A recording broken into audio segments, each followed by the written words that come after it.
ಎರಡು ಶ್ರೇಷ್ಠ ಕಾವ್ಯಗಳನ್ನು ಕನ್ನಡಕ್ಕೆ 13ನೇ ಶತಮಾನದ ಆರಂಭದಲ್ಲಿ ಕೊಟ್ಟ ಕವಿ ಜನ್ನ. ಅವನ ಯಶೋಧರ ಚರಿತೆ, ಅನಂತನಾಥ ಪುರಾಣ ಇವೆರಡೂ ಸುಪ್ರಸಿದ್ಧವಾದ ಕಾವ್ಯಗಳು. 14ನೆಯ ತೀರ್ಥಂಕರನಾದ ಅನಂತನಾಥರನ್ನು ಕುರಿತು ರಚಿಸಿರುವ ಶ್ರೇಷ್ಠ ಚಂಪು ಕಾವ್ಯ ಅನಂತನಾಥ ಪುರಾಣ. ಅನಂತನಾಥ ಪುರಾಣದಲ್ಲಿ ಕವಿ, ಕಾವ್ಯ, ವಿಮರ್ಶೆ, ಓದುಗ, ಸಹೃದಯ ಇವುಗಳಿಗೆ ಸಂಬಂಧಪಟ್ಟ ಹಾಗೆ ಒಂದು ಪದ್ಯವನ್ನು ರಚಿಸಿದ್ದಾನೆ. ಆ ಪದ್ಯ ಇಂದಿಗೂ ತುಂಬ ಪ್ರಸ್ತುತವಾದಂಥ ಪದ್ಯ. ಹೊಸ ಕಾಲದ ಓದುಗನನ್ನು, ಹೊಸ ಕಾಲದ ವಿಮರ್ಶಕನನ್ನು ಗಮನಿಸಿದಂತಹ ಸಂದರ್ಭದಲ್ಲಿ ಈ ಪದ್ಯ ಈ ಕಾಲಕ್ಕೂ ಸಲ್ಲತಕ್ಕಂತಹ ಪದ್ಯ. ಎನಿತನ್ ಒರಲ್ದು ಪೇಳ್ವ ಕವಿ ಏವನ್ ಅದಂ ಪೆಸರಿಟ್ಟು ಮೆಚ್ಚಬಲ್ಲನನ್ ಅರಸಲ್ಕೆ ವೇಳ್ಪುದು ಅವನಂ ಜಗದೋಳ್ ಪಡೆಯಲ್ಕೆ ಬಾರದು ಆತನ ಮುಖದಿಂದ ಅಲ್ಲದೆ ಅದು ಸಲ್ಲದು ಕಟ್ಟಿಯುಮೇನೋ ಮಾಲೆಗಾರನ ಪೊಸಬಾಸಿಗಂ ಮುಡಿವ ಭೋಗಿಗಳಿಲ್ಲದೆ ಬಾಡಿಪೋಗದೆ. ಹೂವಾಡಿಗ ಮತ್ತು ಹೂಗಳನ್ನು ಮಾರತಕ್ಕಂಥವನು ಅದಕ್ಕೆ ಮೊದಲು ಹಾರಗಳನ್ನೆಲ್ಲ ಸಿದ್ಧಪಡಿಸ್ತಾರೆ. ಹೂ ಇಲ್ತಿರ್ತಾರೆ, ನಾನಾ ತೋಟದಗಳಿಂದ, ನಾನಾ ಹೂಗಿಡಗಳಿಂದ, ನಾನಾ ಪುಷ್ಪಗಳನ್ನೆಲ್ಲ ಆಯ್ದು ಸೂಕ್ತ ರೀತಿಯಲ್ಲಿ ಅದನ್ನು ಪೋಣಿಸಿ ಮಾಲೆ ಸಿದ್ಧ ಮಾಡ್ತಾನೆ. ಹಾಗೆ ಸಿದ್ಧ ಮಾಡಿದಂಥ ಆ ಹೂವಿನ ಹಾರವನ್ನು ಧರಿಸ್ತಕ್ಕಂತಹ ಯಾರು ಭೋಗಿಗಳು, ಪುಷ್ಪವನ್ನು ಬಯಸ್ತಕ್ಕಂಥವನು, ಹಾರವನ್ನು ಬಯಸ್ತಕ್ಕಂಥವನು ಅದನ್ನು ಧರಿಸ್ತಾನೆ. ಹೆಣ್ಣಾದರೆ ಅದನ್ನು ಮುಡಿತಾರೆ, ಜಡೆಗೆ ಏರಿಸ್ಕೊಳ್ತಾರೆ. ಭಕ್ತನಾದರೆ ದೇವರ ಪಾದಕ್ಕೋ ಮುಡಿಗೋ ಸಮರ್ಪಿಸ್ತಾನೆ. ಹಾಗೆ ಒಟ್ಟಿನಲ್ಲಿ ಹೂವಿನ ಹಾರವನ್ನು ಸಿದ್ಧಪಡಿಸಿದ ಮೇಲೆ ಅದನ್ನು ಅನುಭವಿಸುವ, ಅದನ್ನು ನೋಡಿ ಆನಂದಿಸುವ, ಅದರ ಸುವಾಸನೆ ಪರಿಮಳಗಳನ್ನು ಆಸ್ವಾದಿಸುವ ರಸಿಕರು ಬೇಕು, ಮೆಚ್ಚತಕ್ಕಂಥವ್ರು ಇರಬೇಕು. ಹಾಗೆಯೇ ಒಂದು ಕಾವ್ಯವು ಕೂಡ ಒಂದು ಹಾರ ಇದ್ದ ಹಾಗೆ. ಹೂವುಗಳನ್ನು ಪೋಣಿಸಿ ಮಾಲೆ ಕಟ್ಟುವ ಹಾಗೆ ಶಬ್ದಗಳನ್ನು, ಮಾತುಗಳನ್ನು ಪೋಣಿಸಿ ಸಮುಚಿತ ರೀತಿಯಲ್ಲಿ ಅವುಗಳನ್ನು ಅರ್ಥಕ್ಕೆ ಅನುಗುಣವಾಗಿ ಪೋಣಿಸಿ ಕಾವ್ಯದ ಮಾಲೆಯನ್ನು, ಹಾರವನ್ನು ಕಟ್ತಾನೆ ಕವಿ. ಅದನ್ನು, ಹೂವಿನ ಹಾರವನ್ನು ಹೇಗೆ ಅನುಭವಿಸ್ತಾರೋ ಭಕ್ತರೋ, ರಸಿಕರೋ, ಭೋಗಿಗಳೋ, ಹಾಗೆ ಕಾವ್ಯವನ್ನು ಓದಿ ಆಸ್ವಾದಿಸಿ ಆನಂದಿಸುವ ರಸಿಕರು ಬೇಕು. ಅವ್ರನ್ನ ಸಹೃದಯರು ಅಂತ ಕರೀತಾರೆ. ಹಾಗೆ ಮೆಚ್ಚುವವರಿಗೋಸ್ಕರ ಕವಿ ಕಾವ್ಯವನ್ನು ರಚಿಸ್ತಾನೆ. ಮೆಚ್ಚುವವರು ಇಲ್ಲದೇ ಇದ್ದರೆ ಅದು ವ್ಯರ್ಥವಾಗುತ್ತೆ, ಕವಿಗೆ ಸಂತೋಷವಾಗೋದಿಲ್ಲ, ಕಾವ್ಯ ಸಾರ್ಥಕವಾಗೋದಿಲ್ಲ. ಹೇಗೆ ಹಾರವು ಎಲ್ಲಿಗೆ ಸಲ್ಲಬೇಕೋ ಅಲ್ಲಿಗೆ ಸಂದಾಗಲೇ ಅದರ ಸಾರ್ಥಕತೆ. ಕಾವ್ಯವು ಯಾರಿಗೆ ಸಂತೋಷವನ್ನು ಕೊಡಬೇಕೋ ಅವರು ಸಂತೋಷಪಟ್ಟಾಗಲೇ ಅದರ ಸಾರ್ಥಕತೆ, ಕವಿಯ ಸಂತೋಷ. ಈ ಅರ್ಥವನ್ನು ಇಟ್ಕೊಂಡು ಕಟ್ಟಿಯುಮೇನೋ ಮಾಲೆಗಾರನ್, ಹಾರವನ್ನು ಕಟ್ಟುವವನು ಮಾಲೆಗಾರ ಅದನ್ನು ಎಷ್ಟೇ ಸುಂದರವಾಗಿ ಕಟ್ಟಿರ್ಬೋದು, ಮುಡಿಯುವ ಭೋಗಿಗಳು ಇಲ್ಲದೆ ಹೋದರೆ ಅದು ಬಾಡಿ ಹೋಗುತ್ತೆ. ಒಂದು ದಿವಸ ಇಟ್ಟರೆ ಸಾಯಂಕಾಲದ ಹೊತ್ತಿಗೆ ಬಾಡಿ ಹೋಗ್ತದೆ. ಹಾಗೆ ಕಾವ್ಯವನ್ನು ಕುರಿತು ಕವಿ ಹೇಳ್ತಾನೆ, ಜನ್ನಕವಿ ಅನಂತನಾಥ ಪುರಾಣದಲ್ಲಿ ಹೇಳ್ತಾನೆ, ಎನಿತನ್ನು ಒರಲ್ದು ಪೇಳ್ವ ಕವಿ ಏವನ್. ಕವಿ ಎಷ್ಟು ಪ್ರೀತಿಯಿಂದ, ಒರಲ್ದು ಅಂದರೆ ಎರಡು ಥರದ ಒಂದು ಸಾಮಾನ್ಯ ರೇಫ, ಇನ್ನೊಂದು ಶಕಟ ರೇಫ, ಬಂಡೀರ ಇರ್ತಕ್ಕಂಥದ್ದು. ಬಂಡೀರ ಸೇರಿದ ಒರಲ್ದು ಅಂದರೆ ಪ್ರೀತಿಸಿ, ಅಕ್ಕರೆಯಿಂದ, ಮಮತೆಯಿಂದ, ಎಷ್ಟು ಮಮತೆಯಿಂದ ಕವಿ ಅದನ್ನು ಕಾವ್ಯವನ್ನು ಹೇಳಿದರೂ ಕೂಡ ಏವನ್ ಅದಂ ಪೆಸರಿಟ್ಟು ಮೆಚ್ಚಬಲ್ಲನನ್ ಅರಸಲ್ಕೆ ವೇಳ್ಪುದು. ಅವನು ಕೂಡ ತನ್ನ ಕಾವ್ಯವನ್ನು, ಇಂಥ ಕಾವ್ಯ ಅನಂತನಾಥ ಪುರಾಣ, ಪಂಪರಾಮಾಯಣ, ಆದಿಪುರಾಣ ಈ ಥರ ಅದಕ್ಕೆ ಹೆಸರಿಟ್ಟು ಅದನ್ನು ಬಯಸಿ ಅಪೇಕ್ಷೆ ಪಟ್ಟು ಓದಿ ವಾಹ್ ಎಷ್ಟು ಚೆನ್ನಾಗಿದೆ ಇದು ಅಂತ ಆನಂದ ಪಡುವ ಆ ಓದುಗ ಬೇಕು. ಅಂಥವನು ಸುಲಭವಾಗಿ ಸಿಗೋದಿಲ್ಲ.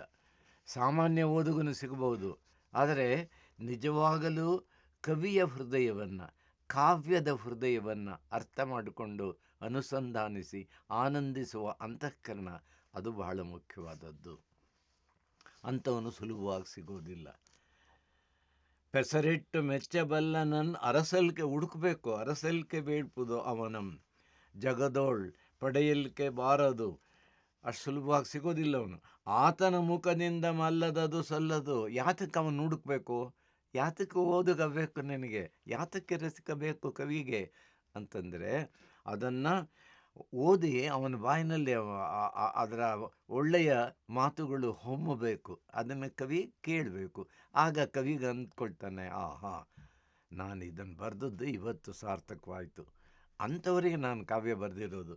ಆದ್ದರಿಂದ ಆತನ ಮುಖದಿಂದ, ರಸಿಕನ, ಆಸ್ವಾದಿಸುವವನ, ಓದುಗನ ಮುಖದಿಂದ ಅಲ್ಲದದು ಸಲ್ಲದು, ಅದು ಲೋಕಕ್ಕೆ ಸಾರ್ಥಕತೆ ಪಡೆಯೋದಿಲ್ಲ. ಆದ್ದರಿಂದ ಕಟ್ಟಿಯುಮೇನೋ ಮಾಲೆಗಾರನ ಪೊಸಬಾಸಿಗಂ ಮುಡಿವ ಭೋಗಿ, ಒಂದು ರೂಪಕದಿಂದ ಅದನ್ನು ಅಲಂಕಾರದಿಂದ ಕೊಟ್ಟು ಅದನ್ನು ಹೇಳ್ತಾನೆ. 1830ನೇ ಇಸ್ವಿಯಲ್ಲಿ ಹೇಳಿದ ಜನ್ನನ ಅನಂತನಾಥ ಪುರಾಣದ ಕಾವ್ಯದ ಈ ಮಾತು ಈ ಹೊತ್ತಿಗೂ ಹೆಚ್ಚು ಪ್ರಸ್ತುತತೆ. ಏತಕ್ಕೆ ಅಂತಂದರೆ, ಕವಿತ್ವ ಅದರ ಸಾರ್ಥಕತೆ ಸಹೃದಯನ ಮೂಲಕ ಪಡ್ಕೊಳ್ಳುತ್ತೆ.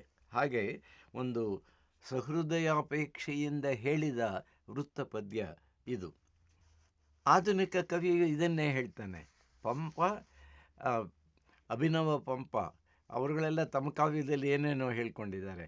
ಆದರೆ ಜನ್ನ ಅನಂತನಾಥ ಪುರಾಣದಲ್ಲಿ ಹೇಳಿದ ಈ ಮಾತಿಗೆ ಒಂದು ರೀತಿಯಲ್ಲಿ ಹೊಂದಾಣಿಕೆಯಾಗತಕ್ಕಂತಹ ಅಭಿಪ್ರಾಯವನ್ನು, ಮಾತನ್ನು ಆಧುನಿಕ ಮಹಾಕವಿ ಬೇಂದ್ರೆಯವರು, ದತ್ತಾತ್ರೇಯ ರಾಮಚಂದ್ರ ಬೇಂದ್ರೆಯವರು ಹೇಳಿದ್ದಾರೆ. ಅವರು ಹೇಳ್ತಾರೆ, ಎನ್ನ ಪಾಡೆನಗಿರಲಿ ಅದರ ಹಾಡನ್ನಷ್ಟೇ ನೀಡುವೆನು ರಸಿಕ ನಿನಗೆ, ಕಲ್ಲು ಸಕ್ಕರೆಯಂತ ನಿನ್ನೆದೆಯು ಕರಗಿದರೆ ಆ ಸವಿಯ ಹಣಿಸು ನನಗೆ. ನನ್ನ ಕಷ್ಟ ಸುಖ ಎಲ್ಲ ಹೇಳ್ಕೊಳ್ಳೋಕೆ ಬರೋಲ್ಲ ಕಾವ್ಯದಲ್ಲಿ. ನನಗೆ ಹಂಗೆ ತೊಂದರೆ ಆಯಿತು, ಈ ಕಷ್ಟ ಆಯಿತು, ನಮ್ಮ ಮಕ್ಕಳು, ಆ ಥರ ನನ್ನ ಸಂಸಾರದ ವೇದನೆಗಳನ್ನೆಲ್ಲ ನಾನು ಕಾವ್ಯದಲ್ಲಿ, ಆ ವೇದನೆಗಳಿರಲಿ, ಆ ನೋವಿರಲಿ, ಆ ನೋವನ್ನು ಅನುಭವಿಸಿದ ಮೇಲೆ ಅದರ ಪಾಕ ಅದೆಲ್ಲ ಶೋಧಿತವಾಗಿ ನನಗೊಂದು ಅನುಭವ ಪ್ರಾಪ್ತವಾಯ್ತಲ್ಲ, ಯಾವುದೋ ಒಂದು ವಿಶಿಷ್ಟವಾದದ್ದು, ಲೋಕಕ್ಕೆ ಹೇಳಬಹುದಾದದ್ದು, ಅದನ್ನು ಹೇಳ್ತೀನಿ. ನನ್ನ ಪಾಡು ಹೇಳೋಕ್ಕೆ ಹೋಗಲ್ಲ. ಎನ್ನ ಪಾಡೆನಗಿರಲಿ ಅದರ ಹಾಡನ್ನಷ್ಟೇ, ಪಾಡಿನ ಮೂಲಕ ಹೊಮ್ಮಿದ ಹಾಡನ್ನು, ಗಿಡದ ಮೂಲಕ ಹೊಮ್ಮಿದ ಹೂವು, ಹಾಗೆ ನನ್ನ ಅನುಭವದಿಂದ ಹೊಮ್ಮಿ ಬಂದಂತಹ ಹಾಡನ್ನು, ಅಂದರೆ ಕಾವ್ಯವನ್ನು ನಿನಗೆ ಕೊಡ್ತೀನಿ ರಸಿಕನೇ, ಓದುಗನೇ, ಸಹೃದಯನೇ. ನೀನು ಅದನ್ನು ಓದಿ ಆನಂದಿಸಿದರೆ ಅದೇ ನನಗೆ ಸಾರ್ಥಕ, ಅದೇ ನನಗೆ ಸಂತೋಷ ಕೊಡ್ತಕ್ಕಂಥದ್ದು. ಅದರ ಹಾಡನ್ನಷ್ಟೇ ನೀಡುವೆನು ರಸಿಕ ನಿನಗೆ, ಕಲ್ಲು ಸಕ್ಕರೆಯಂತ ನಿನ್ನೆದೆಯು ಕರಗಿದರೆ ಆ ಸವಿಯ ಅಣಿಸು ನನಗೆ. ಈ ಹೋಲಿಕೆಯಲ್ಲಿ ಒಂದು ಸ್ವಾರಸ್ಯ ಇದೆ. ಕಲ್ಲು ಸಕ್ಕರೆ, ಇದರ ಸ್ವಲ್ಪ ಸಾಮಾನ್ಯದ ಸಕ್ಕರೆ ನೀರಿಗೆ ಹಾಕಿದ ತಕ್ಷಣ, ಅದು ಹಾಲಿಗೆ ಹಾಕಿದ ತಕ್ಷಣ ಮತ್ತೊಂದಕ್ಕೆ ಹಾಕಿದ್ರೆ ಕರ್ಗೋಗ್ಬಿಡುತ್ತೆ. ಕಲ್ಲು ಸಕ್ಕರೆ ಸ್ವಲ್ಪ ನಿಧಾನ ತೆಗೆದುಕೊಳ್ಳುತ್ತೆ. ಅಂದರೆ ಹಾಗೆ ಅದಕ್ಕೆ ಬೇಕು ಸಿದ್ಧತೆ, ಅದಕ್ಕೆ ಬೇಕು ಸಮಯ, ಅದಕ್ಕೆ ಬೇಕು ಒಂದು ಹದವಾದ ಪಾಕ. ಹಾಗೆ ಹದವಾದ ಪಾಕದ ಕಾವ್ಯಗಳನ್ನು ಓದಿ ಸಿದ್ಧವಾದ ಅಂತಃಕರಣಕ್ಕೆ ಮಾತ್ರ ಇದು ಒಂದು ಮುಟ್ಟಿ ಅದು ಅವನು ವ್ಯಕ್ತಪಡಿಸ್ತಕ್ಕಂತಹ ಅಭಿಪ್ರಾಯ ಇದೆಯಲ್ಲ, ಅದು ಸಕ್ಕರೆಯನ್ನು ಸವಿದಾಗ ನಾಲಿಗೆಗೆ ಏನು ಸಂತೋಷ ಆಗುತ್ತೋ, ಆ ರಸಿಕನು ಸಂತೋಷ ಪಟ್ಟರೆ ನನ್ನ ಹೃದಯಕ್ಕೆ, ಕವಿ ಹೃದಯಕ್ಕೆ ಆ ಸಂತೋಷ ಆಗುತ್ತೆ ಅಂತ ಹೇಳ್ತಾರೆ. ಸಂಸ್ಕೃತದಲ್ಲಿ ಕವಿ ಹೇಳ್ತಾನೆ ಇದನ್ನೇ, ಅಪ್ಪ ನನ್ನ ಕಷ್ಟ ಹೇಗೆ ಬೇಂದ್ರೆಯವರು ಹೇಳಿದಲ್ಲ, ಎನ್ನ ಪಾಡನಿಗಿರಲಿ ಅಂತ, ಹಾಗೆ ಸಂಸ್ಕೃತದ ಕವಿ ಸುಭಾಷಿತವನ್ನು, ಇದೊಂದು ಸುಭಾಷಿತ, ಒಳ್ಳೆಯ ಸುಭಾಷಿತ, ಒಳ್ಳೆಯ ಮಾತು. ಇತರ ಕರ್ಮ ಫಲಾನಿ ಎದೃಚ್ಛಯ ವಿತರತಾನಿ ಸಹಾನಿ, ವಿತರತಾನಿ ಸಹಾನಿ, ಹೇ ಚತುರಾನನ ನನಗೆ ಅರಸಿಕೇಶು ಕವಿತ್ವ ನಿವೇದನಂ ಶಿರಸಿ ಮಾಲಿಕ. ಇತರ ಕರ್ಮ ಫಲಾನಿ, ಬೇರೆ ಕಷ್ಟಗಳು, ನೋವುಗಳು, ಸಂಕಟಗಳು ಎಷ್ಟೇ ಇರಲಿ ಕೊಡು, ನೀನು ಯಥೇಚ್ಛವಾಗಿ ಸಮೃದ್ಧವಾಗಿ ಕೊಡು, ನಾನು ಸಹಿಸ್ಕೊಳ್ತೀನಿ, ಹೆದರೋದಿಲ್ಲ ನಾನು. ಅಂತಹ ಕಷ್ಟಗಳನ್ನು ಸಹಿಸ್ಕೊಳ್ಬಲ್ಲಂತಹ ನಾನು ಒಂದು ಕಷ್ಟ ಬಂದರೆ ಮಾತ್ರ ನಾನು ಸಹಿಸ್ಕೊಳ್ಳೋಕ್ಕಾಗೋದಿಲ್ಲ. ಅದೇನಪ್ಪ ಅಂದರೆ, ನಾನು ಕವಿ ಅಲ್ವಾ, ಕಾವ್ಯ ಬರೆಯೋನು ಅಲ್ವಾ, ನಾನು ಕಾವ್ಯ ಬರೆದ ಮೇಲೆ ಅದನ್ನು ಓದಿ ಹೇಳಬೇಕಲ್ಲ, ಬೇರೆಯವರು ಓದಬೇಕಲ್ಲ. ರಸಿಕನ ಅಲ್ಲದೇ ಇರತಕ್ಕಂತಹ ಒಬ್ಬ ದೊಡ್ಡ ಶಿಖಾಮಣಿ ಹತ್ರ ಓದುವಂಥ ದೌರ್ಭಾಗ್ಯ ನನಗೆ ಕೊಡಬಾರ್ದು ನೀನು, ಅದು ಬೇಡ ನನಗೆ. ಇತರ ಕರ್ಮ ಫಲಾನಿ ಎದುರುಚಯ, ಬೇರೆ ಕಷ್ಟಗಳು ಎಷ್ಟನ್ನ ಸಮೃದ್ಧವಾಗಿ ನೀನು ಕೊಡು. ವಿತರ ತಾನಿ ಸಹೇ, ಅವುಗಳನ್ನು ನಾನು ಸಹಿಸಿಕೊಳ್ಳುತ್ತೇನೆ. ಹೇ ಚತುರಾನನ ಎಲೈ ಬ್ರಹ್ಮನೇ, ಅಂದರೆ ವಿಧಿಯೇ, ಅರಸಿಕೇಶು ಕವಿತ್ವ ನಿವೇದನಂ ಶಿರಸಿ ಮಾಲಿಕ ಮಾಲಿಕ ಮಾಲಿಕ. ಶಿರಸಿ, ನನ್ನ ಹಣೆಯಲ್ಲಿ ಅರಸಿಕನಾದಂಥವನಿಗೆ, ಯಾವನು ಕವಿಯ ಕಾವ್ಯದ ಸ್ವಾರಸ್ಯವನ್ನು ಆಸ್ವಾದಿಸಿ ಆನಂದಿಸುವ ಒಂದು ಸಂಸ್ಕಾರವಿಲ್ಲವೋ, ಆ ಸಂಸ್ಕಾರಹೀನನಾದಂತಹವನ ಮುಂದೆ ನನ್ನ ಕಾವ್ಯವನ್ನು ಕೋಣನ ಮುಂದೆ ಕಿಂದಿರಿ ಬಾರಿಸಿದ ಹಾಗೆ, ಬಂಡೆ ಹತ್ರ ನಾವು ಎಷ್ಟು ಚಚ್ಕೊಂಡು ತಲೆ ರಕ್ತ ಬರ್ಬೋದೇ ಹೊರತು ಅದೇನು ಕರಗೋದಿಲ್ಲ. ಅಂತಹ ದುಸ್ಥಿತಿ, ಅಂತಹ ದೌರ್ಭಾಗ್ಯ ನನಗೆ ಪ್ರಾಪ್ತವಾಗಿರಲಿ ಅಂತ ಹೇಳ್ತಾನೆ. ಅಂದರೆ ಬೇಂದ್ರೆಯವರ ಮಾತು, ಈ ಸಂಸ್ಕೃತದ 1000 ವರ್ಷದ ಹಿಂದೆ ಹೇಳಿದ ಸುಭಾಷಿತದ ಕವಿಯ ಮಾತು ಎಷ್ಟು ಹೊಂದಾಣಿಕೆಯಾಗಿದೆ. ಅದರಿಂದ ಕಾವ್ಯದ ಸೊಗಸನ್ನು ಆಸ್ವಾದಿಸ್ತಕ್ಕಂತಹ ವ್ಯಕ್ತಿ ಇದ್ದಾನಲ್ಲ, ಅವನಿಗೆ ಲಾಕ್ಷಣಿಕರು, ಕಾವ್ಯ ಮೀಮಾಂಸಕಾರರು, ಪೊಯಿಟ್ರಿಷಿಯನ್ಸ್, ಪೊಯಿಟ್ರಿ ಕುರಿತು ಮಾತನಾಡ್ತಕ್ಕಂಥವರು, ಅಂತಹ ವಿಮರ್ಶಕರು ಹಿಂದಿನಿಂದ ಸಹೃದಯ ಅಂತ ಕರೆದಿದ್ದಾರೆ. ಹೃದಯ, ಸಮಾನವಾದ ಹೃದಯ, ಕವಿ ಹೃದಯಕ್ಕೆ ಸಮಾನವಾಗಿ, ಕಾವ್ಯಕ್ಕೆ ಸಮಾನವಾಗಿರುವ ಒಂದು ಸಿದ್ಧತೆ, ಸಂಸ್ಕಾರ ಯಾರು ಪಡೆದಿರ್ತಾನೋ ಅವನು ಸಹೃದಯ ಅಂತ. ಇಂಗ್ಲೀಷ್ನಲ್ಲಿ ಇದಕ್ಕೆ ಸಮಾನವಾದ ಸದೃಶವಾದ ಶಬ್ದ ಇಲ್ಲ. ಸಹೃದಯಕ್ಕೆ ಈಕ್ವಿವೆಲೆಂಟ್ ವರ್ಡ್ ಓದುಗ ಅಂತ ಹೇಳ್ತೀವಿ, ರೀಡರ್ ಅಂತೀವಿ ಇಂಗ್ಲೀಷ್ನಲ್ಲಿ. ರೀಡರ್ ಈಸ್ ಡಿಫರೆಂಟ್ ಫ್ರಮ್ ಸಹೃದಯ. ನ್ಯೂಸ್ ಪೇಪರ್ ಓದೋನು ರೀಡರೇ, ಆದರೆ ಕಾವ್ಯ ಓದೋನು ಬರೀ ರೀಡರ್ ಅಲ್ಲ, ಅವನಿಗೆ ವಿಶೇಷವಾದ ಅರ್ಹತೆಗಳು ಇರಬೇಕಾಗತ್ತೆ. ಯೇಷಾಂ ಕಾವ್ಯಾನುಶೀಲನ ವಶಾತ್ ವಿಶದೀಭೂತೆ ಮನೋಮುಕುರೆ ವರ್ಣನೀಯ ತನ್ಮಯೀ ಭವನ ಯೋಗ್ಯತಾ ತೇ ಹೃದಯ ಸಂವಾದ ಭಾಜಃ ಸಹೃದಯ ಅಂತ. ಯಾರು ಈ ರೀತಿ ಕಾವ್ಯವನ್ನು ಪರಿಶೀಲಿಸಿ ಅನುಸಂಧಾನ ಮಾಡಿ ಅದನ್ನು ಅಧ್ಯಯನ ಮಾಡಿ ಸತತವಾಗಿ ಅವರ ಮನಸ್ಸು ಎನ್ನತಕ್ಕಂತಹ ಕನ್ನಡಿ ಅದು ಸ್ವಚ್ಛವಾಗಿ ನಿರ್ಮಲವಾಗಿದ್ದು, ಅಲ್ಲಿ ಕಾವ್ಯದಲ್ಲಿ ಹೇಳಿದ ಭಾವನೆಗಳು, ವಿಚಾರಗಳು, ಸಂಗತಿಗಳು ಪ್ರತಿಫಲಿತವಾಗ್ತಾ ಇರ್ತದೆ, ರಿಫ್ಲೆಕ್ಟ್ ಆಗ್ತಾ ಇರ್ತದೆಯೋ, ಅಂತಹ ತನ್ಮಯತೆಯನ್ನು, ಯೋಗ್ಯತೆಯನ್ನು ಪಡೆದಂಥವನು ಅವನು ಸಹೃದಯ. ಯೇಷಾಂ, ಯಾರು ವಶಾತ್ ಕಾವ್ಯವನ್ನು ಅನುಶೀಲನ ಮಾಡಿ, ಅನುಸಂಧಾನ ಮಾಡಿ, ಅಧ್ಯಯನ ಮಾಡಿ ಅದರಿಂದ ಪ್ರಾಪ್ತವಾಗತಕ್ಕಂತಹ ಒಂದು ಯೋಗ್ಯತೆ ಇದೆಯಲ್ಲ, ತಿಳುವಳಿಕೆ, ವಿವೇಕ, ಇವೆಲ್ಲ ಪ್ರಾಪ್ತವಾಗತಕ್ಕಂಥದ್ದು. ಆ ವಿವೇಕ ಯಾರಿಗೆ ಉಂಟೋ ಅವರ ಮನಸ್ಸಿನ ಕನ್ನಡಿಯಲ್ಲಿ ಕಾವ್ಯದ ಭಾವನೆಗಳು ಪ್ರತಿಫಲಿತವಾಗ್ತದೆ, ಅವನು ಸಹೃದಯ ಅಂತ ಇದು ಲಾಕ್ಷಣಿಕರು ತಮ್ಮ ಲಕ್ಷಣಶಾಸ್ತ್ರ ಗ್ರಂಥಗಳಲ್ಲಿ ಹೇಳಿದ್ದಾರೆ. ಹೃದಯ ಆಹ್ಲಾದಿ ಶಬ್ದಾರ್ಥಮಯತ್ವಂ ಏವ ಕಾವ್ಯ ಲಕ್ಷಣಂ ಅಂತ. ಅಂದರೆ ಸಹೃದಯರು ಜೀರ್ಣಭಂಗೆ ಸುಭಾಷಿತ ಅಂತ ಒಂದು ಮಾತು ನೀವು ಕೇಳಿರ್ಬೋದು. ಸಹೃದಯರು ಇಲ್ಲದೇ ಇದ್ದರೆ, ಮುಡಿಯುವ ಭೋಗಿಗಳು ಇಲ್ಲದೇ ಇದ್ದರೆ ಹೀಗೆ ಕಾವ್ಯವು ವ್ಯರ್ಥವೋ ಹಾಗೆ ಸುಭಾಷಿತವು ಕೂಡ ಜೀರ್ಣಭಂಗೆ, ಅದು ನನ್ನ ಕಾವ್ಯದಲ್ಲಿ ಮುಪ್ಪಾಗಿ ಮುದಿಯಾಗಿ ಅಲ್ಲೇ ಸೋತು ಹೋಗುತ್ತೆ, ಸತ್ತು ಹೋಗುತ್ತೆ, ವ್ಯರ್ಥವಾಗುತ್ತೆ ಅಂತ. ಅಂದರೆ ಎಲ್ಲ ಕವಿಗಳಿಗೂ ಎಲ್ಲ ಕಾಲದಲ್ಲೂ ಆಧುನಿಕನಿರ್ಬೋದು, ಪ್ರಾಚೀನನಿರ್ಬೋದು, ಅರ್ವಾಚೀನನಿರ್ಬೋದು, ಅವರ ಅಪೇಕ್ಷೆ ಮತ್ತು ಹಂಬಲ ಏನಂದರೆ ಒಳ್ಳೆ ಓದುಗನು ಸಿಕ್ಕಿ ನನ್ನ ಕಾವ್ಯದಲ್ಲಿ ಏನೇನು ಸ್ವಾರಸ್ಯ ಇದೆ, ಅರ್ಥ ಇದೆ, ಭಾವ ಇದೆ, ಅದನ್ನು ತಿಳ್ಕೊಳ್ಳೋನಾಗಿರ್ಬೇಕು ಅವನು. ಯಾಕೆಂದರೆ ಕಾವ್ಯದಲ್ಲಿ ಬರೀ ಶಬ್ದಗಳನ್ನು ಅಲ್ಲಿ ಪೋಣಿಸಿ ಇಟ್ಟಿರೋದಿಲ್ಲ, ಅದಕ್ಕೆ ಒಂದು ಅರ್ಥವನ್ನು ತುಂಬಿರ್ತಾನೆ, ಅದಕ್ಕೊಂದು ಭಾವ ಇರುತ್ತೆ, ಅದಕ್ಕೊಂದು ನಾದ ಉಂಟು, ಅದಕ್ಕೊಂದು ಲಯ ಉಂಟು. ಓದ್ತಾ ಇದ್ದರೆ ಕಿವಿಗೆ ಇಂಪು, ಅದರ ಅರ್ಥವನ್ನು ಅನುಸಂಧಾನ ಮಾಡಿದರೆ ಮನಸ್ಸಿಗೆ ತೃಪ್ತಿ, ಆನಂದ, ಇವೆಲ್ಲ ಸೇರಿದರೆ ಕಾವ್ಯ. ಕಾವ್ಯ ಅಂದರೆ ಬರೀ ಸುಮ್ಮನೆ ಓದಿಕೊಂಡು ಹೋಗ್ತಕ್ಕಂಥದ್ದಲ್ಲ, ಅರ್ಥವನ್ನು ಹಿಡಿದು ಓದಬೇಕು. ಅದು ಕೊಡುವ ಹೊರಹೊಮ್ಮಿಸುವ ಬೇರೆ ಬೇರೆ ಧ್ವನ್ಯಾರ್ಥಗಳು ಅಂತಿರುತ್ತೆ. ಕವೇರಭಿಪ್ರಾಯಂ ಅಶಬ್ದಗೋಚರಂ ಸ್ಫುರಂತಮಾರ್ದ್ರೇಷು ಪದೇಶು ಕೇವಲಂ ವದದ್ಭಿರಂಗೈ ಕೃತರೋಮ ವಿಕ್ರಿಯೈ ತೂಷ್ಣೀಂ ಭವತೋಯಮಂಜಲಿ. ಕವೇರ್ ಕವಿಗಳು ಬಹುವಚನ. ಕವೇರ್ ಅಭಿಪ್ರಾಯಂ ಕವಿಗಳ ಅಭಿಪ್ರಾಯ ಇದೆಯಲ್ಲ, ಅದು ಕವೇರ್ ಅಶಬ್ದಗೋಚರಂ. ಶಬ್ದಗಳಿವೆ, ನಾವು ಓದ್ತಿರ್ತೀವಿ. ಶಬ್ದಕ್ಕರ್ಥ ನಿಘಂಟಿನಿಂದ, ಭಾವಕ್ಕರ್ಥ ಭಗವಂತನಿಂದ ಅಂತ ಹೇಳ್ತಾರೆ. ಒಂದು ಶಬ್ದಕ್ಕೆ ಏನರ್ಥ ಅಂತ ಡಿಕ್ಷನರಿಲಿ ನೋಡಿ ನಾವು ತಿಳ್ಕೊಂಬಿಡ್ಬೋದು. ಆದರೆ ಕಾವ್ಯದಲ್ಲಿ ಆ ಶಬ್ದ ಪ್ರಯೋಗ ಆದಂತಹ ಸಂದರ್ಭದಲ್ಲಿ ಆ ಶಬ್ದದ ಅರ್ಥ ಮಾತ್ರ ಅಲ್ಲ, ಅದಕ್ಕಿನ್ನೂ ವಿಶೇಷವಾದ ಅರ್ಥಗಳು ಅದು ಸೂಚಿತವಾಗಿರುತ್ತೆ. ಆ ಶಬ್ದದ ಉರ್ದದಲ್ಲಿ ಅಡಗಿರುತ್ತೆ. ಮತ್ತು ಅದರ ಕಾಂಟೆಕ್ಸ್ಟ್ನಲ್ಲಿ ಯಾವ ಸಂದರ್ಭದಲ್ಲಿ ಅದನ್ನು ಬಳಸಿದ್ದಾನೋ ಅಲ್ಲಿ ಹೊಮ್ಮತಕ್ಕಂತಹ ವಿಶೇಷವಾದ, ವಿಶಿಷ್ಟವಾದ, ವೈಶಿಷ್ಟ್ಯಪೂರ್ಣವಾದ ಅರ್ಥ ಇದೆಯಲ್ಲ, ಅದು ಬಹಳ ರೀತಿಯ ನಮಗೆ ಆನಂದವನ್ನು, ಸಂತೋಷವನ್ನು ಮತ್ತು ವಿವೇಕವನ್ನು ಇವೆಲ್ಲವನ್ನು ಕೊಡ್ತಕ್ಕಂಥದ್ದು. ಕವೇರಭಿಪ್ರಾಯಂ ಅಶಬ್ದಗೋಚರಂ, ಶಬ್ದಾತೀತವಾಗಿ ಮೌನದಲ್ಲಿ ಅದು ಕೂತಿರುತ್ತೆ. ಅದನ್ನು ಓದಿ ಅನುಭವ ಇದೆಯಲ್ಲ, ಯೇಷಾಂ ಕಾವ್ಯ ಅನುಶೀಲ, ಅಂಥವನಿಗೆ ಅದು ತಕ್ಷಣ ಅದು ಹೊಳೆಯುತ್ತೆ.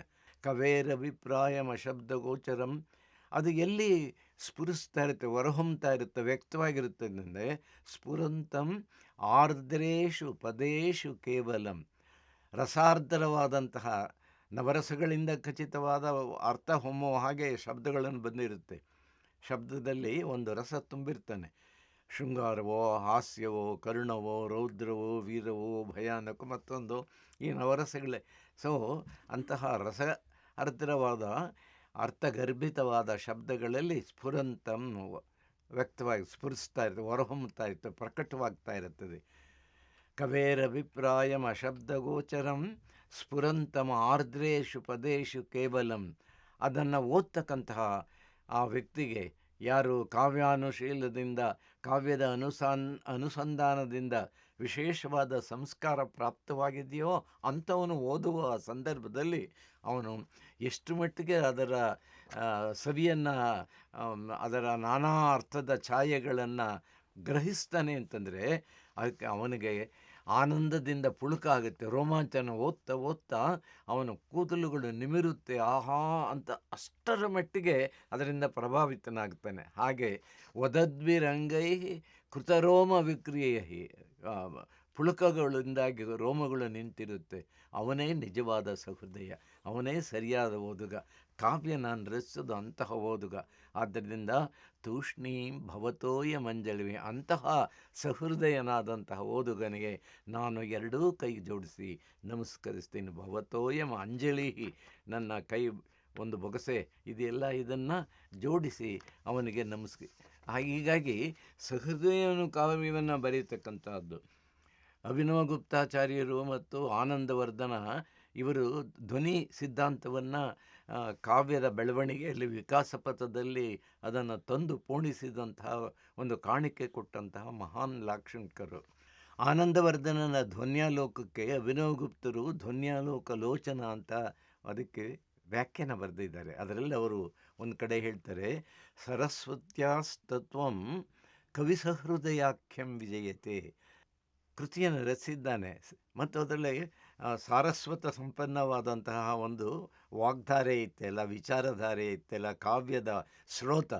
ಆ ಕಾವ್ಯದ ಸ್ರೋತ ಅಲ್ಲಿ ತುಂಬಿರತಕ್ಕಂಥದ್ದು ಸಾರ್ಥಕತೆಯನ್ನು ಪಡೆಯತಕ್ಕಂಥದ್ದು ಯಾವಾಗ ಅಂತಂದರೆ ಕವಿ ಸಹೃದಯವರ ಮೂಲಕ. ಕವಿ ಮತ್ತು ಸಹೃದಯ ಇವರು ಕಾವ್ಯ ಎನ್ನುವ ಒಂದು ನಾಣ್ಯದ ಎರಡು ಮುಖಗಳು. ಒಂದು ಮುಖ ಕವಿ ಆದರೆ ಇನ್ನೊಂದು ಮುಖ ಸಹೃದಯ, ಓದುಗ. ಅದರಿಂದ ಇವರಿಬ್ಬರ ಸಂಯೋಗದಿಂದ ಆ ಒಂದು ಕಾವ್ಯ ಸಾರ್ಥಕತೆಯನ್ನು ಹೊಂದತಕ್ಕಂಥದ್ದು ಅನ್ನೋದನ್ನು. ಕಾನ್ ಪುಚ್ಛಾಮಹ ಸುರಾಹ ಸ್ವರ್ಗೆ ನಿವಾಸಮೋ ವಯಂ ಭುವಿ ಕಿಂವಾ ಕಾವ್ಯರಸಾಹ ಸಾಧು ಕಿಂವಾ ಸ್ವಾಧೀಯಸಿ ಸುಧಾಹ. ಅದರಿಂದ ಈ ಕಾವ್ಯದ ರಸ ಇದೆ ಅಂತ ಹೇಳ್ತೀರಲ್ಲ ನೀವು, ಅದು ರುಚಿಯಾಗಿದೆಯೋ ಅಥವಾ ದೇವತೆಗಳು ಕುಡಿಯತಕ್ಕಂತಹ ಒಂದು ಸುಧೆ ಅಮೃತ ಇದೆಯಲ್ಲ, ಅಮೃತ ಬಹಳ ರುಚಿಯೋ ಇವೆರಡರ ನಡುವೆ ಹೆಚ್ಚು ರುಚಿ ಹೊಂದಿರತಕ್ಕಂಥದ್ದು ಯಾವುದು ಅಂತ ಕೇಳಿದ್ರೆ ನಾವು ಯಾರನ್ನು ಕೇಳೋದು? ನಾನು ಭೂಮಿಯಲ್ಲಿದ್ದೀನಿ, ಆ ಸ್ವರ್ಗದಲ್ಲಿ ದೇವತೆಗಳಿದ್ದಾರೆ. ಆದ್ದರಿಂದ ಒಳ್ಳೆ ವಿಮರ್ಶಕರಾದಂಥವ್ರು ಇದ್ದಾರಲ್ಲ, ಅವರುಗಳು ಇದರ ಕಾವ್ಯದ ಸ್ವಾರಸ್ಯವನ್ನು ಹೇಳಬೇಕು. ಅವರು ಯಾರು ಅಂದರೆ ಸಹೃದಯರು. ಅದರಿಂದ ಸಹೃದಯರ ಮಹತ್ವ ಬಹಳ ಹೆಚ್ಚು ಇರ್ತಕ್ಕಂಥದ್ದು. ಇದನ್ನು ಆಡ್ಕೊಳ್ಳೋರು ಉಂಟು. ಯಾಕೆಂದರೆ ಕಾವ್ಯವನ್ನು ರಸಿಕರು ಮೆಚ್ಚಬಹುದು, ಸಹೃದಯರು ಓದುಗರು ಆಸ್ವಾದಿಸ್ಬೋದು. ಮತ್ತು ಎಲ್ಲ ಕಾಲದಲ್ಲೂ ಟೀಕಾಚಾರ್ಯರು ಬೇರೆ ಇರ್ತಾರೆ. ಮೆಚ್ಚುವರು ಒಂದು ವರ್ಗ, ಟೀಕ್ಸೋರು ಇನ್ನೊಂದು. ಕಾವ್ಯ ಅಂತ ಬರೀ ಶಬ್ದಗಳ್ರೆ ಅದೇನು ಕವಿಗಳು ಉತ್ಪ್ರೇಕ್ಷೆ ಹೊಡಿತಾನೆ, ಅವನು ಏನೇನೋ ಕಲ್ಪಿಸ್ಕೊಂಡು ಹೇಳ್ತಾನೆ, ಎಲ್ಲ ಸುಳ್ಳುಗಳನ್ನು ಕೂಡ ಅವನು ನಿಜ ಅನ್ನೋ ರೀತಿಯಲ್ಲಿ ಸ್ಥಾಪಿಸ್ತಾನೆ. ಅದು ತಗೊಂಡು ನಾವೇನು, ನಮಗೆ ಇವಾಗ ಹಸಿವಾಗಿದೆಯಪ್ಪ, ಬುಭುಕ್ಷಿತೈರ್ ವ್ಯಾಕರಣಂ ನ ಭುಜ್ಯತೆ, ವ್ಯಾಕರಣ ಅಂತ ಎಲ್ಲ ಹೇಳ್ತಾರೆ ಇವರು. ಶಬ್ದ ನಿರೂಪಣ ಅಂತೆ, ಶಬ್ದಾನುಶಾಸನವಂತೆ, ಶಬ್ದ ಸ್ಮೃತಿ ಅಂತೆಲ್ಲ ಹೇಳ್ತಾರಲ್ಲ. ಆ ವ್ಯಾಕರಣ ನನಗೆ ಇವಾಗ ಹಸಿವಾಗಿದೆಯಪ್ಪ, ವ್ಯಾಕರಣ ಊಟ ಮಾಡೋಕ್ಕಾಗತ್ತಾ? ನಾನು ಹೊಟ್ಟೆ ತಂಬುತ್ತಾ? ಬುಭುಕ್ಷಿತೈರ್ ವ್ಯಾಕರಣಂ ನ ಭುಜ್ಯತೆ, ವ್ಯಾಕರಣ ಊಟ ಮಾಡೋಕ್ಕಾಗಲ್ಲ. ಪಿಪಾಸಿತೈ ಕಾವ್ಯರಸೋ ನ ಪೀಯತೆ, ಕಾವ್ಯದಲ್ಲಿ ಏನು ರಸಗಳು ಹೇಳಿದ್ದೆ. ಶೃಂಗಾರ, ಹಾಸ್ಯ, ಕರುಣ, ರೌದ್ರ, ವೀರ, ಭಯಾನಕ, ಬೀಭತ್ಸ, ಶಾಸ್ತ್ರ, ಎಷ್ಟು ರಸಗಳನ್ನೆಲ್ಲ ನೀವು ಹೇಳ್ತೀರ. ನನಗಿವಾಗ ದಾಹ ಆಗಿದೆ, ಬಾಯಾರಿಕೆ ಆಗಿದೆ, ನೀರಡಿಕೆ ಆಗಿದೆ, ಆ ರಸನ ಕುಡಿಯೋಕ್ಕಾಗುತ್ತಾ? ಹಾಗಲ್ಲ. ಪಿಪಾಸಿತೈ ನೀರಡಿಕೆಯಾಗಿರುವವನು ಕಾವ್ಯರಸೋ, ಕಾವ್ಯಗಳಲ್ಲಿ ಹೇಳಿರೋ ರಸನ ನಪಿಯ ಕುಡಿಯೋದಕ್ಕಾಗೋದಿಲ್ಲ. ಕಾವ್ಯದಲ್ಲಿ ಏನು ಛಂದಸ್ಸು, ಗುರು, ಲಘು, ಇವುಗಳನ್ನೆಲ್ಲ ಹೇಳಿದ್ದು ಪ್ಲುತ, ಇದನ್ನು ಹೇಳ್ತಿರ್ತೀರಿ. ಶ್ರಗ್ಧರೆ, ಮಹಾಶ್ರಗ್ಧರೆ, ಶಾರ್ತೋಲ ವಿಕ್ರೀಡಿತ, ಮತ್ತೆ ಏನು ಛಂದಸ್ಸೆಲ್ಲ ಹೇಳಿದ್ದೆ. ಏನ್ರಿ ನಿಮ್ಮ ಛಂದಸ್ಸು ಯಾರು ವಂಶನ ಉದ್ಧಾರ ಮಾಡಿದ್ದೀರಿ? ನಾ ಛಂದಸ ಕೇನಚಿದು ಉದ್ಧೃತಂ ಕುಲಂ. ಅದರಿಂದ ಇವೆಲ್ಲ ಬಿಡಿ, ವ್ಯಾಕರಣ ಬಿಡಿ, ಕಾವ್ಯ ಬಿಡಿ, ಛಂದಸ್ ಬಿಡಿ. ಏನು ಮಾಡಬೇಕು ಜೀವನದಲ್ಲಿ ಅಂದರೆ ಹಿರಣ್ಯಮೇವ ಆರ್ಜಯ ನಿಷ್ಫಲಾಹ ಕಲಾಹ, ದುಡ್ಡು ಸಂಪಾದನೆ ಮಾಡೋದು ನೋಡ್ಕೊಳ್ರಿ, ಈ ಕಾವ್ಯ ಏನು ಮಾಡಬೇಕು ಅಂತ ಟೀಕ್ಸೋರು, ಆಡ್ಕೊಳ್ಳೋರು, ಅದನ್ನು ಅಂತಹ ನಿಂದನೆ ಮಾಡೋರು ಕೂಡ ಉಂಟು. ಅವರಿಗೆ ಉತ್ತರ ರೂಪದಲ್ಲೇ ಅದಕ್ಕೋಸ್ಕರ ಕಟ್ಟುಗೆ ಕಟ್ಟದಿರ್ಕೆ ಕಡಲಂ ಕಪಿಸಂತತೆ, ವಾಮನ ಕ್ರಮದಿಂ ಮುಟ್ಟುಗೆ ಮುಟ್ಟದಿರ್ಕೆ ಮುಗಿಲಂ, ಹರನಂ ನರನೊತ್ತಿ ಗಂಟಲಂ ಮೆಟ್ಟುಗೆ ಮೆಟ್ಟದಿರ್ಕೆ. ಕವಿಗಳು ಕೃತಿ ಬಂದದೊಲಲ್ತೆ ಕಟ್ಟಿದರ್, ಮೆಟ್ಟಿದರ್ ಮತ್ತು ಮುಟ್ಟಿದರ್ ಒತ್ತಿ, ಅದೇ ನಳವು ಅಗ್ಗಳಮೋ ಕವೀಂದ್ರರ ಕವಿಶ್ರೇಷ್ಠರ ಅಳವು ಸಾಮರ್ಥ್ಯ ಅದೆಷ್ಟು ಅಗ್ಗಳಂ ದೊಡ್ಡದು ಅಂತಂದರೆ, ರಾಮನು ತನ್ನ ಸೀತೆಯನ್ನು ಬಿಡಿಸ್ಕೊಂಡು ಬರುವುದಕ್ಕೆ ಲಂಕೆಗೆ ಹೊರಟಂತಹ ಸಂದರ್ಭದಲ್ಲಿ ಕಪಿಗಳು ಬಂದು ಸೇತುವೆಯನ್ನು ಕಟ್ಟಿದರು ಅಂತ ನಾವೆಲ್ಲ ಹೇಳ್ತೀವಿ. ಅದನ್ನು ಕಥೆಗಳಲ್ಲೂ ಕೇಳ್ತೀವಿ, ಹರಿಕಥೆಯಲ್ಲೂ ಕೇಳ್ತೇವೆ. ಅವ್ರು ಕಟ್ಟಿದ್ದೇನೇನ್ರಿ? ಕಪಿಗಳು ಎಲ್ಲಾದರೂ ಸೇತುವೆ ಕಟ್ಟೋಕ್ಕಾಗತ್ತಾ ಅಂತ ನೀವು ಹೇಳಿ ಅದನ್ನು ಏನಾದರೂ ಅದನ್ನು ಸಂದೇಹದಿಂದ, ಅನುಮಾನದಿಂದ ನೀವು ಒಪ್ಪದೆ ಹೋಗ್ಬೋದು. ಆದರೆ ಕಾವ್ಯದಲ್ಲಿ ಮಾತ್ರ ಕವಿಗಳು ಅದನ್ನು ಮಾಡಿದ್ದಾರೆ, ತೋರಿಸಿದ್ದಾರೆ. ಕಟ್ಟುಗೆ ಕಟ್ಟದಿರ್ಕೆ ಕಡಲಂ ಕಪಿಸಂತತಿ, ವಾಮನ ಕ್ರಮಂ ಮುಟ್ಟುಗೆ ಮುಟ್ಟದಿರ್ಕೆ. ವಾಮನ ಕ್ರಮ, ತ್ರಿವಿಕ್ರಮ, ಅವನು ವಾಮನ ಅವತಾರವನ್ನು ತಳೆದು ಹೋಗಿ 3 ಅಡಿ ಹೆಜ್ಜೆ, ಅದಕ್ಕೆ 3 ಹೆಜ್ಜೆಗೆ ಸಾಲುವಷ್ಟು ಭೂಮಿಯನ್ನು, ನೆಲವನ್ನು, ಪೃಥ್ವಿಯನ್ನು ನನಗೆ ಕೊಡುವಂಥ ವಾಮನ ಕ್ರಮದಲ್ಲಿ ಬಂದಂತಹ ವಿಷ್ಣು ಬಲಿಚಕ್ರವರ್ತಿಯನ್ನು ಕೇಳಿದ, ಅವನು ಕೊಟ್ಟ. ಇವನು ದೊಡ್ಡದಾಗಿ ಬೆಳೆದು ಒಂದು ಪಾದದಲ್ಲಿ ಆಕಾಶವನ್ನು, ಇನ್ನೊಂದು ಪಾದದಲ್ಲಿ ಇದೆಲ್ಲ ಲೋಕವನ್ನು ಆಳೋದು, 3ನೇ ಪಾದ ಎಲ್ಲಿದೆ ಕೇಳಿ ಅವನ ತಲೆ ಮೇಲೆ ಇಟ್ಟ ಅಂತ ಇದು ನಾವು ಕೇಳ್ತೀವಿ. ನಿಜನೇನ್ರಿ? ಅಷ್ಟು ಪಾದ ಬೆಳೆಯೋದಕ್ಕೆ ಸಾಧ್ಯವಾ? ಅದು ಅನುಮಾನ ಪಡ್ತೀರಿ ನೀವು. ಆದರೆ ಕಾವ್ಯದಲ್ಲಿ ಕವಿಗಳು ಅದು ಸಾಧ್ಯ, ಅದು ಹೌದು ಅಂತ ತೋರಿಸ್ಕೊಟ್ಟಿದ್ದಾರೆ. ಆಮೇಲೆ ಪಶುಪತಾಸ್ತ್ರವನ್ನು ಪಡೆಯುವ ಸಂದರ್ಭದಲ್ಲಿ ಅರ್ಜುನನು ಅವನು ಹೋಗಿ ತಪಸ್ಸು ಮಾಡುವ ಸಂದರ್ಭದಲ್ಲಿ ಹಂದಿ ಬಂದಂತಹ ಕಾಲದಲ್ಲಿ ಬೇಡನ ಆಕಾರದಲ್ಲಿ ಶಿವಪಾರ್ವತಿಯರು ಭೂಮಿಗೆ ಬಂದು, ಶಿವನೂ ಒಂದು ಬಾಣ ಬಿಡ್ತಾನೆ ಆ ಮುಳ್ಳು ಹಂದಿಗೆ, ಅರ್ಜುನನು ಒಂದು ಬಾಣವನ್ನು ಬಿಡ್ತಾನೆ. ನಾನು ಅದನ್ನು ಕೊಂದು ಅವರಿಬ್ಬರು ಜಗಳವಾಡಿ ಹರನನ್ನು ಕೆಳಕ್ಕೆ ಹಾಕಿ ಅವನ ಗಂಟಲನ್ನು ಅರ್ಜುನ ಮೆತ್ತದ ಅಂತ ಕಿರಾತಾರ್ಜುನದಲ್ಲಿ ಭಾರವಿ ಕವಿ ಅವನು ವರ್ಣಿಸಿದ್ದಾನೆ. ಕನ್ನಡದಲ್ಲೂ ಪಂಪ ಮೊದಲಾದವರು ತಮ್ಮ ಭಾರತದಲ್ಲಿ ಅದನ್ನು ವರ್ಣಿಸಿದ್ದಾರೆ.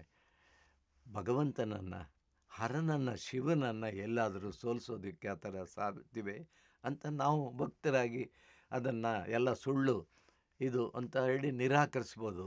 ಆದರೆ ಕಾವ್ಯದಲ್ಲಿ ಕವಿಗಳು ಅದನ್ನು ತೋರಿಸ್ಕೊಟ್ಟು ಇದು ಕವಿಗಳ ಸಾಮರ್ಥ್ಯ ಅಂಥೇಳಿ ಅದನ್ನು ಎಷ್ಟು ವಿಸ್ತಾರವಾಗಿ ನಮ್ಮ ಕವಿಗಳು ತಮ್ಮನ್ನು ಸಮರ್ಥನೆಗೆ ಸಂಬಂಧಪಟ್ಟ ಹಾಗೆ ಕಾವ್ಯಗಳಲ್ಲಿ ವರ್ಣಿಸಿದ್ದಾರೆ. ಆಮೇಲೆ ಹೇಳ್ತಾರೆ ಅವರು ಇನ್ನೊಂದು ಪದ್ಯವನ್ನು ಕವಿ ಇದು ಕೂಡ ಸುಭಾಷಿತ ರೀತಿಯಲ್ಲಿ ಬಹಳ ಪ್ರಸಿದ್ಧವಾದದ್ದು. ಮರನೀಗುಂ ಮಣಿಯೀಗುಂ ಒಂದು ಪಶುವೀಗುಂ ಕೇಳಿಂ ಎಂದು ಓಳಿಯೋಳ್ ಪುರುಡಂ ಪುಟ್ಟಿಸಿ ಕಾಷ್ಟಮಂ ಕೊನರಿಪರ್ ಕಲ್ಲಲ್ಲಿ ನಾರೆತ್ತುವರ್ ಮರುಳಂ ಮರುಳಾಗಿಪರ್ ಕಿವಿಗಳೋಳ್ ಪೀಯೂಷಮಂ ಪಿಂಡಲ್ ಉರ್ವರೆಯೋಳ್ ಸಂದ ಕವಿಪ್ರವೇಕರೇ ವಲಂ ಬಲ್ಲರ್ ಪೆರರ್ ಬಲ್ಲರೇ. ಬೇರೆಯವರಿಗೆ ಇಲ್ಲದೇ ಇರತಕ್ಕಂತಹ ಒಂದು ಸಾಮರ್ಥ್ಯ, ಶಕ್ತಿ ಕವಿಗಳಿಗೊಂದು ಉಂಟು. ಅದು ಏನಪ್ಪ ಅಂತಂದರೆ, ಅವರು ಒಂದು ಮರ ಇದನ್ನು ನಮಗೆ ಕೇಳಿದ್ದನ್ನು ಕೊಡುತ್ತೆ ಅಂತ ವರ್ಣಿಸ್ತಾರೆ. ಎಲ್ರಿ ಅದು ಯಾವುದ್ರಿ ಮರ ಆ ಥರದ್ದು ಅಂದರೆ ಕಲ್ಪವೃಕ್ಷ ಅಂತ ಒಂದು ವಿಶೇಷ ಮರನ ಕಲ್ಪಿಸ್ಬಿಟ್ಟು ಆ ಮರ ಕೇಳಿದ್ದೆಲ್ಲ ಕೊಡುತ್ತಂತೆ. ಮರನಿಗೂ ಮರ ಎಲ್ಲಾದರೂ ಕೊಡೋದಕ್ಕೆ ಸಾಧ್ಯವಾ ಅಂತ ನಾವು ಅನುಮಾನ ಪಡ್ಬೋದು. ಮಣಿಗೂ ಆ ಸ್ಪರ್ಶಮಣಿ ಇದೆಯಲ್ಲ, ಚಿಂತಾಮಣಿ, ಅದು ಬಯಸಿದ್ದನ್ನು ಕೊಡುತ್ತೆ ಅಂತ ಹೇಳಿ ಕವಿಗಳು ವರ್ಣಿಸಿದ್ದಾರೆ. ಎಲ್ಲಾದರೂ ಕಲ್ಲು ಕೊಡುತ್ತೆ ಅಂದ್ರಿ, ಆದರೆ ಕವಿ ಕಾವ್ಯದಲ್ಲಿ ಹೌದು ಕೊಡುತ್ತೆ ಅಂತ ತೋರಿಸ್ಕೊಟ್ಟಿದ್ದಾನೆ. ಪಶುವೀಗಂ ಹಸು ಕೊಡುತ್ತೆ ಅಂತ ಹೇಳ್ತಾನೆ. ಯಾವ ಹಸು? ಕಾಮಧೇನು ತಾನು ಬಯಸಿದ್ದನ್ನು ಕೊಡ್ತದೆ ಅಂತ ಹೇಳಿ ಅವರು ವರ್ಣಿಸಿದ್ದಾರೆ. ಹೀಗೆ ಕೇಳಿಮೆಂದು ಓಳಿಯೋಳ್ ಪುರುಡಂ ಹುಟ್ಟಿಸಿ ಒಂದಕ್ಕೊಂದಕ್ಕೆ ಸ್ಪರ್ಧೆಯನ್ನು ಹುಟ್ಟಿಸಿ ಕಾಷ್ಟಮಂ ಕೊನರಿಪರ್ ಮರದ ತುಂಡು ಬಿದ್ದಿದೆ, ಅದು ಬಿದ್ದಿರೋ ತುಂಡನ್ನು ಕೂಡ ಚಿಗುರಿಸಿ ಅದರಲ್ಲಿ ಬಳ್ಳಿ, ಮೊಗ್ಗು, ಹೂವು ಹುಟ್ಟಿಸುವ ಸಾಮರ್ಥ್ಯ ಈ ಕವಿಗಳು ಚಮತ್ಕಾರ. ಕೊನರಿಪರ್ ಚಿಗುರಿಸ್ತಾರೆ, ಕಲ್ಲಲ್ಲಿ ನಾರು ತೋರಿಸ್ತಾರೆ. ಪುರುಳಾಗಿ ಒಬ್ಬ ದಡ್ಡ, ಆದರೆ ಕಾವ್ಯದಲ್ಲಿ ಅವನನ್ನು ತುಂಬ ಬೃಹಸ್ಪತಿ ಅನ್ನೋ ರೀತಿಯಲ್ಲಿ ಕೂಡ ಅವರು ಬಿಂಬಿಸ್ತಾರೆ. ಕಿವಿಗಳೋಳ್ ಪೀಯೂಷಮಂ ಪಿಂಡ, ನಮ್ಮ ಕಿವಿ ತುಂಬ ಅಮೃತವನ್ನು, ಪೀಯೂಷ ಅಮೃತ, ಅಮರ್ದು ಅದನ್ನು ಹಿಂಡುವಂಥ ಇಂತಹ ಭೂಮಿಯಲ್ಲಿ ಬಹಳ ಚಾಕಚಕ್ಯತೆಯಿಂದ ಅದ್ಭುತವನ್ನು ನಿಜ ಅಂತ ತೋರಿಸುವ ಅಸಾಧಾರಣವಾದಂತಹ ಒಂದು ಸಾಧನೆಯನ್ನು ಮಾಡಿದಂಥವರು ಕವಿಗಳು. ಅಸಾಧ್ಯವಾದದ್ದನ್ನು ಸಾಧ್ಯ ಅಂತ ತೋರಿಸ್ತಕ್ಕಂಥವರು ಇವರು ಅಂತ ಈ ಕವಿಗಳು. ಇಂಥ ಕವಿಗಳು ಅವರೇನು ಬೇರೆ ಆಭರಣಗಳಿಂದ ಅವರು ಶೋಭಿತರಾದವರಲ್ಲ. ಸ್ನಾನ ಎಲ್ಲ ಇತ್ತು, ಮಡಿಯಿಂದ ಅವರು ಭೂಷಿತರ. ನ ಸ್ನಾನಂ ನ ವಿಲೇಪನಂ ನ ಕುಸುಮಂ ನಾಲಂಕೃತ ಮೋದಯ. ಅವರು ಮೋದಯ ವಿದ್ವಾಂಸರಾದವರು, ಕವಿಗಳಾದವರು ಈ ರೀತಿಯ ಅಲಂಕಾರದಿಂದ ಭೂಷಿತರಾದವರಲ್ಲ. ಅವರ ಆಭರಣಗಳನ್ನು ಯಾಕೆ ಇಷ್ಟಪಡೋದೇನೆಂದರೆ ಕ್ಷೀಯಂತೆ ಕಲು ಭೂಷಣಾನಿ ಸತತಂ. ಆಭರಣಗಳು ಅದು ಕಾಂತಿಹೀನವಾಗುತ್ತೆ, ಮಸುಳಿಸುತ್ತೆ. ಯಾರು ಕಳ್ಳರು ತೆಗೆದುಕೊಂಡು ಹೋಗ್ಬೋದು ಅವರು, ಆದರೆ ಯಾರೂ ಕದಿಯದೇ ಇರತಕ್ಕಂತಹ ಒಂದು ಕಾಂತಿಯಿಂದ ಕೂಡಿದ ಕಾವ್ಯಗಳ ಬೆಳಕನ್ನು ಲೋಕಕ್ಕೆ ಕೊಟ್ಟವರು ಕವಿಗಳವರು ಅಂತ.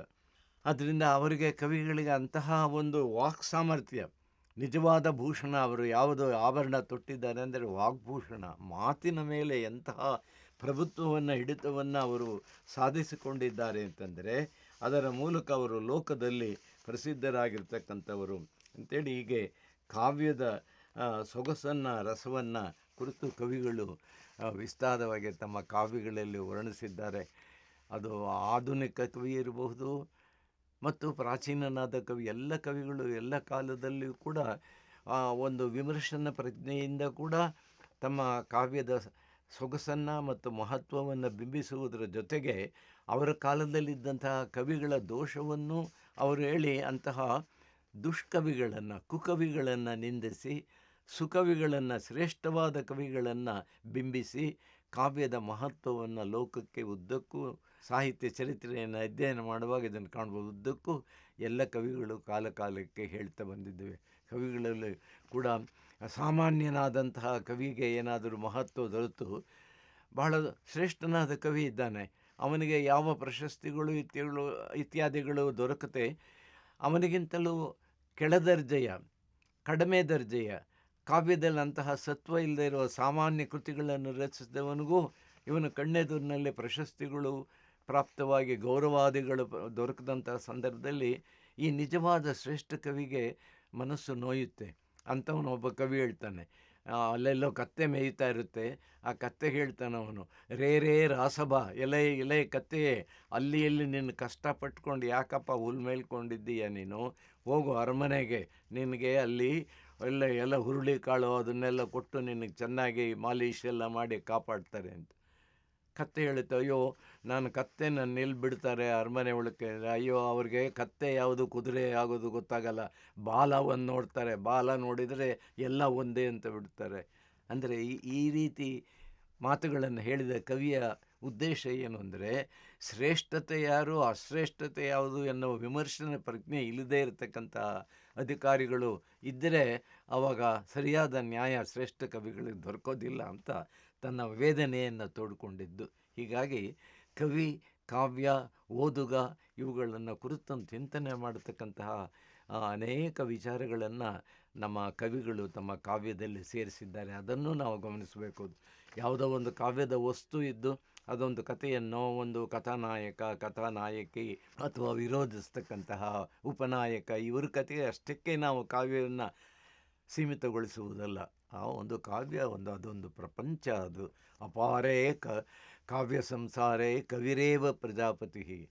ಬ್ರಹ್ಮನ ಈ ಲೋಕ ಸೃಷ್ಟಿಸೋದಕ್ಕೂ ಬ್ರಹ್ಮನಿಗೆ ಎಷ್ಟು ದೊಡ್ಡ ಲೋಕ ಇದೆಯೋ ಕವಿಗೂ ಒಂದು ಲೋಕ ಇದೆ, ಅದು ಅವನ ಲೋಕ, ಕಾವ್ಯ ಲೋಕ. ಬ್ರಹ್ಮನು ಹೇಗೆ ಯಾರ್ಯಾರು ಯಾವ ರೀತಿ ಬೇಕು ಅಂತ ಸೃಷ್ಟಿ ಮಾಡ್ತಾನೋ ಮನುಷ್ಯರನ್ನು, ಪ್ರಾಣಿಗಳನ್ನು, ಪಕ್ಷಿಗಳನ್ನು, ಹಾಗೆ ಕವಿಯೂ ಕೂಡ ಇವನು ಈ ಕವಿ ಬ್ರಹ್ಮನು ತನ್ನ ಕಾವ್ಯದಲ್ಲಿ ಪಾತ್ರಗಳನ್ನು, ಪ್ರಾಣಿಗಳನ್ನು, ಪಕ್ಷಿಗಳನ್ನು ಇವನ್ನೆಲ್ಲವನ್ನು ಸೃಷ್ಟಿ ಮಾಡುವ ಸಾಮರ್ಥ್ಯ ಇರ್ತಕ್ಕಂಥವನು. ಆದ್ದರಿಂದ ಆ ಬ್ರಹ್ಮ ಲೋಕವನ್ನು ಸೃಷ್ಟಿಸಿದ, ಈ ಬ್ರಹ್ಮ ಕವಿ ಬ್ರಹ್ಮ ಕಾವ್ಯ ಲೋಕವನ್ನು ಸೃಷ್ಟಿಸಿದ ಅಂತ ಹೇಳಿ ಈ ಕಾವ್ಯ ಪ್ರಪಂಚದ ಮಹಿಮೆಯನ್ನು ಪ್ರಾಚೀನರು, ಕವಿಗಳು ತಮ್ಮ ಕಾವ್ಯದಲ್ಲಿ ಹೇಳಿದ್ದಾರೆ.